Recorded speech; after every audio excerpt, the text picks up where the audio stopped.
SIR-ൽ തമിഴ്നാട്ടിൽ സർവകക്ഷി യോഗം ചേരുകയാണ്. മുഖ്യമന്ത്രി MK സ്റ്റാലിന്റെ നേതൃത്വത്തിലാണ് യോഗം ചേരുന്നത്. TVK നേതാക്കൾ യോഗത്തിൽ പങ്കെടുക്കുന്നില്ല.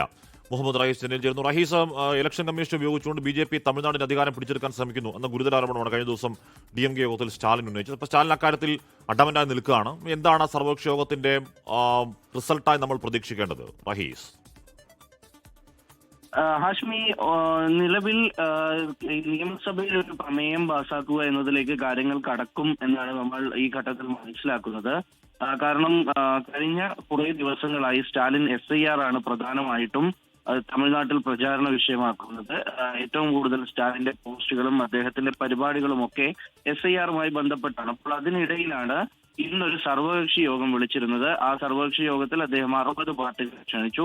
AIADMK-യും TVK-യും BJP-യും ഉൾപ്പെടെയുള്ള പാർട്ടികളെ ക്ഷണിച്ചിരുന്നു. അതിൽ ഒരുപക്ഷെ TVK പങ്കെടുത്തേക്കും എന്നുള്ള ഒരു വിവരമുണ്ടായിരുന്നു. കാരണം സ്റ്റാലിൻ അദ്ദേഹത്തിന്റെ പ്രതിനിധിയെ നേരിട്ട് TVK ഓഫീസിൽ വിട്ടാണ് TVK നേതാക്കളെ ക്ഷണിച്ചത്. പക്ഷേ ആ ക്ഷണം TVK സ്വീകരിച്ചില്ല.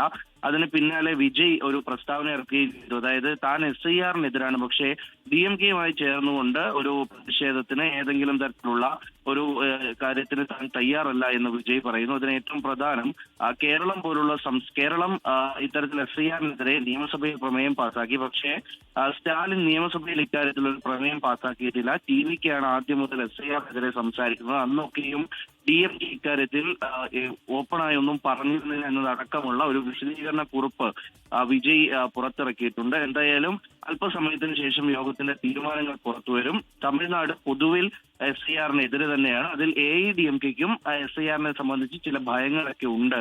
ഹാഷ്മി, ലോകത്തെവിടെയായാലും ഏത് സമയത്തും 24 വാർത്തകളും ഓഗ്മെന്റഡ് റിയാലിറ്റി പാക്കേജുകളും എക്സ്പ്ലെയിനറുകളും വിശദമായി കാണാൻ ഞങ്ങളുടെ YouTube ചാനൽ നിങ്ങൾക്ക് സബ്സ്ക്രൈബ് ചെയ്യാം.